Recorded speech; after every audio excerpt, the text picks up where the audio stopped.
What's going on, Raptors fans? Pre-game check-in for the Sixers game. We got momentum off of Miami win. I think we might get things rolling. We get an opportunity to play the team that bounced us out of the playoffs last year twice in a row.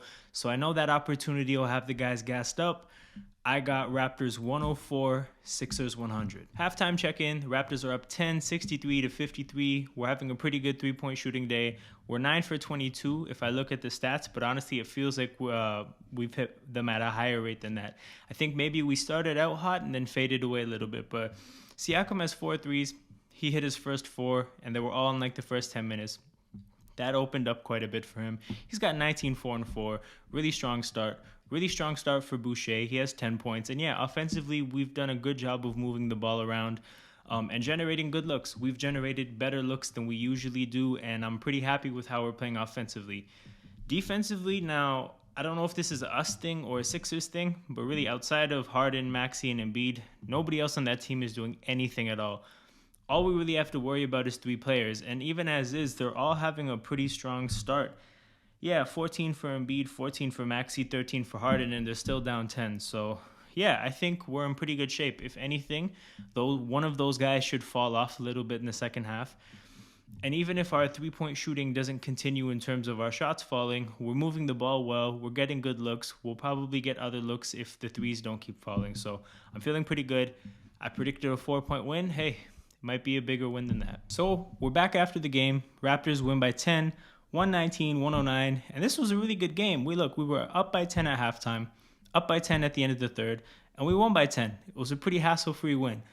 Now, the Sixers made their runs here and there, but we would always be able to keep them at bay.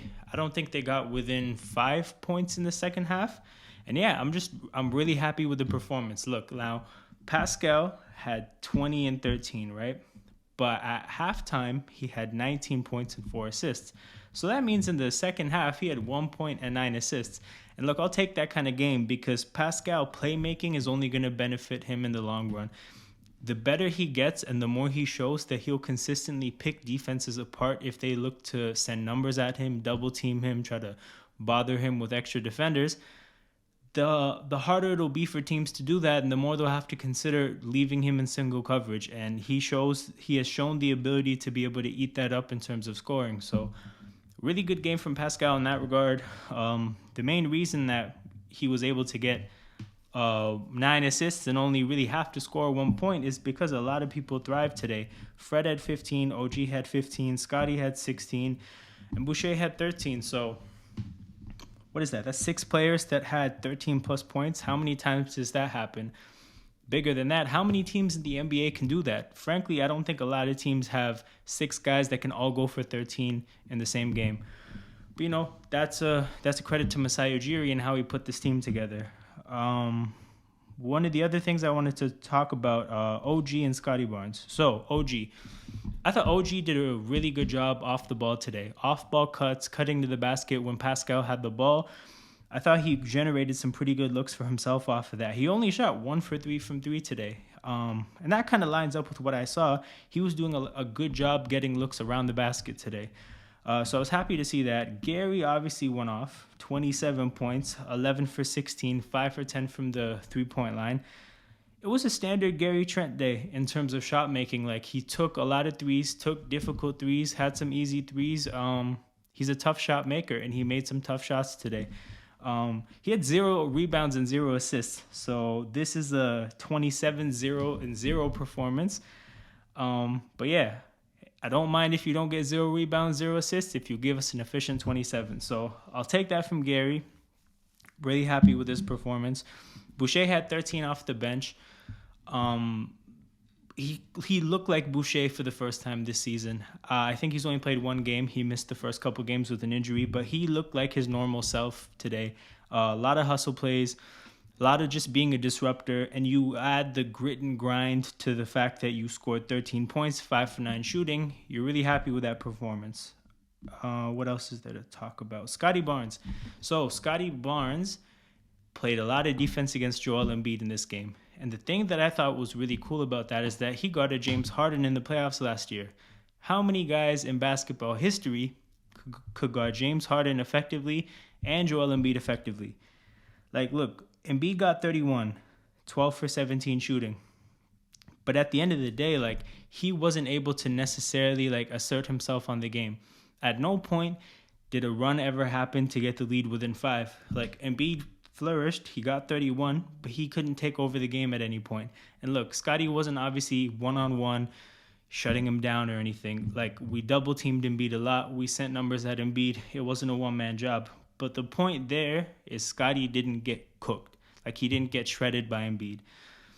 So I count that as guarding him effectively. And again, I'm just like really happy to see the versatility in Scotty's game defensively, because that's something that I think makes him unique. We've seen a lot of good defenders in basketball before, but a guy that can guard James Harden, a point guard basically, and Joel Embiid, a center essentially. And last year he guarded Jokic. Like, there's a established trend of this guy being able to guard different body types. So it's encouraging to see. And as he gets older, as he gets more experienced, he'll only get better in these type of matchups. And yeah, good performance. Fred had 15. Fred made shots towards the end of the game that I thought were really important. I don't know how many points he had at halftime or going into the fourth, but I feel like he got at least 8 or 9 really big points in the last 10 minutes. So that helped steady the ship when Philly started to make runs. But yeah, at halftime, I mentioned that with Philly's 3 main guys doing most of the scoring, that could only last for so long. And that's kind of what did end up happening. Yeah, so Embiid had 31, Maxey had 31, but James Harden only ended up with 18. So he had, I think, 13 at halftime, ended up with 18. That's what happened. All 3 of them couldn't sustain the same success. If Harden had 31 like the other 2, that would have been 93 points between 3 players. And we probably lose the game, but, you know, I knew based on the defense we were playing that not all 3 of them will keep up their first half scoring performances. Like, they were doing well, but we were doing okay defensively. We weren't getting gashed, giving up open looks. We had our moments where Philadelphia would put up runs, but it couldn't sustain for a long enough time for it to really be a dangerous thing. So I didn't expect them to sustain what they did in the first half, and ultimately they didn't. So that was good. Pretty happy with this game. Ultimately, we have to see this team again.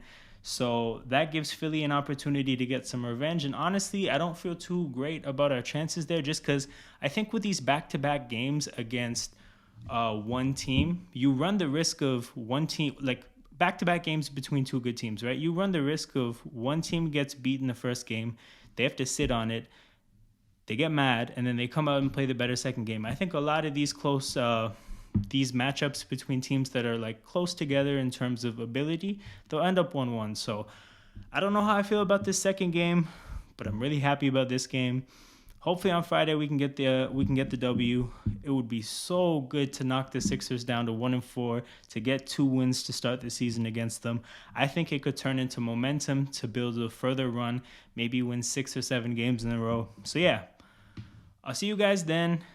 Support the channel, subscribe, like, share, and yeah, I'll catch you guys around. If you like this video, don't forget to like, share, subscribe, leave your thoughts in the comments, and find me on all socials at Toronto Hoop Talk.